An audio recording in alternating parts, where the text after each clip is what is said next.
Something is flying over cities in China right now, and it is not a drone or a helicopter. It is a car, a real one, designed to lift off vertically and carry passengers across the sky. From parking lots to rooftops, it's already weaving through the city's vertical landscape. And here's what no one expected. This is not a demo, not a test. It is the beginning of a national rollout. China is building the world's first flying car system, and the goal is 100,000 vehicles in the sky within a few years. Taxis, couriers, daily commutes, all moving through the air instead of the road. In this video, you will see how this jumped from concept to full-scale test flights to approved air routes faster than anyone imagined. The companies racing to launch it, the cities preparing for it, and the tech behind it all. Because if this works, the question will not be how fast traffic moves. It will be why we ever needed roads at all. Most flying vehicles never get beyond flashy promo videos or private test tracks. The E-Hang EH216-s didn't just break that pattern, it rewrote the rulebook. This two-seater electric aircraft doesn't need a pilot, a joystick, or a runway. But what makes it truly historic is that in April 2024, China's Civil Aviation Administration officially certified it as the world's first autonomous passenger air vehicle. That means it's not a prototype or an experiment. It met the same safety and airworthiness standards applied to commercial aircraft. The certification wasn't symbolic. It opened the door to schedule operations in active cityscapes. For the first time, an autonomous air taxi can legally fly people through public airspace, just like a plane or a helicopter. This approval wasn't handed out easily. It followed years of trials, thousands of test flights, and complex performance reviews. The aircraft's flight systems, battery reliability, and emergency protocols had to prove they could handle unpredictable real-world conditions with no human pilot on board. That's what puts the EH216-s in a league of its own. Not just that it flies, but that it flies under certified aviation law. If you want to keep following how this changes the future of transportation, don't forget to subscribe. Before any passengers ever stepped inside, the EH216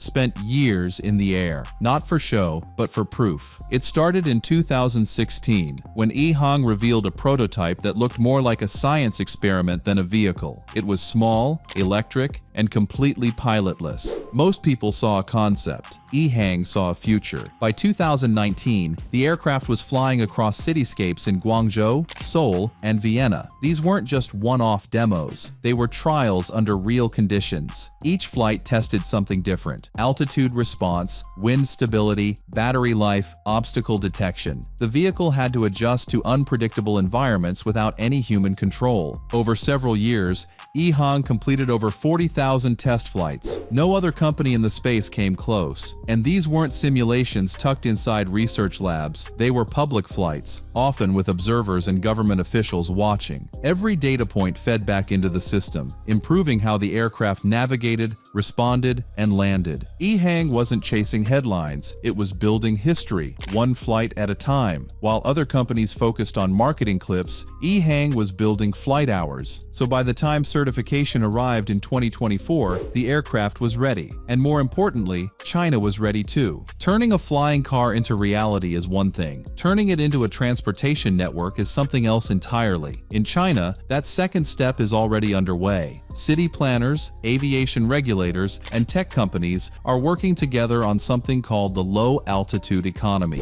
It's not just a policy, it's a nationwide strategy to bring air mobility into everyday life. That means building more than just aircraft. It means planning flight corridors that avoid crowded neighborhoods, creating rooftop ports that can handle automated landings, designing air traffic systems that don't rely on human controllers, even training first responders for emergencies that happen in mid-air.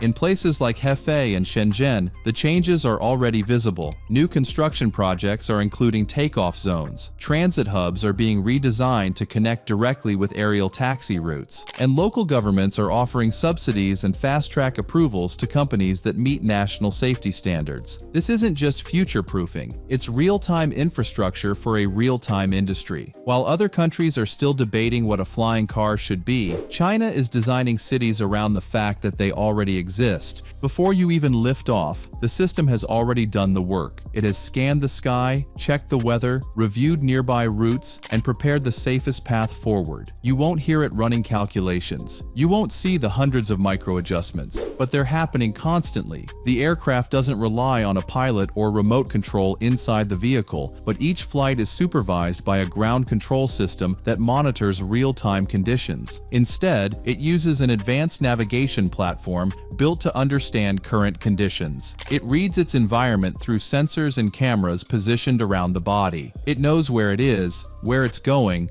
and what's in the way. If anything changes, it adapts. The entire flight is powered by electric motors using a tightly managed battery system. These aren't meant for long distances. They're designed for efficiency, short routes, and quick turnarounds. It travels at speeds up to 130 kilometers per hour, with a maximum altitude of 3,000 meters, and can cover around 35 kilometers per charge. There's no control panel or flight crew. What you see is a clean interior with space for two, a screen, and a quiet ascent when the aircraft takes off. The complexity is hidden on purpose. What matters isn't how much technology is packed inside. It's how simple it feels when you're the one flying without ever touching a thing. E-Hang may be leading right now, but it is far from the only player in the race. Across China, companies are pouring resources into aerial mobility. Each one is chasing a future where the sky becomes part of daily life. XPeng Aero HT is already building a hybrid vehicle that can drive on roads and take off vertically when needed. It looks like a car until it doesn't. Their goal is to launch a consumer-ready flying car by 2026. Another Chinese giant, GAC, recently unveiled an air mobility concept with folding rotors that disappear when not in use. Outside China, the competition is heating up. In the United States, companies like Joby Aviation and Archer are developing electric air taxis of their own. But many are still deep in the testing phase, years away from carrying passengers. What sets China apart is momentum. Its top developers are moving faster, supported by city governments and national aviation regulators who are already building the ecosystem to support mass adoption. This isn't just a tech race, it's a race of logistics, a race of regulations. And so far, China is running ahead of the pack with vehicles in the air, infrastructure in place, and a timeline that no longer sounds like science fiction.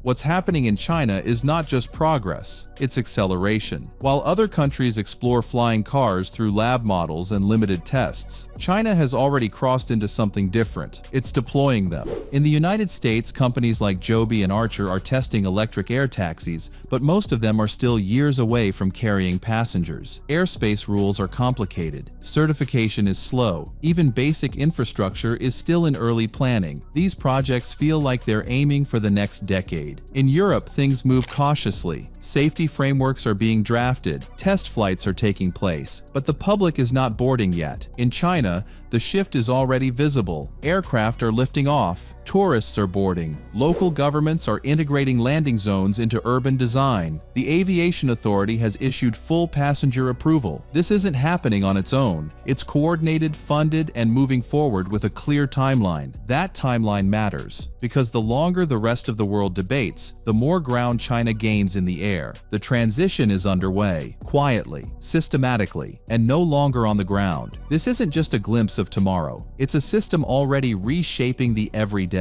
Flights are already running on scheduled routes. Cities are adjusting. National systems are falling into place. For years, flying cars were more imagination than infrastructure. Now, they're part of official policies, funded plans, and designated airspace. China moved first. The question is not whether others will follow. It is whether they can keep pace. If you want to stay ahead of where this is going, subscribe for more. Hit like if this changed how you see the future, and leave a comment on where you think this takes us next. Because the story of flying cars is no longer being imagined. It is being written right now.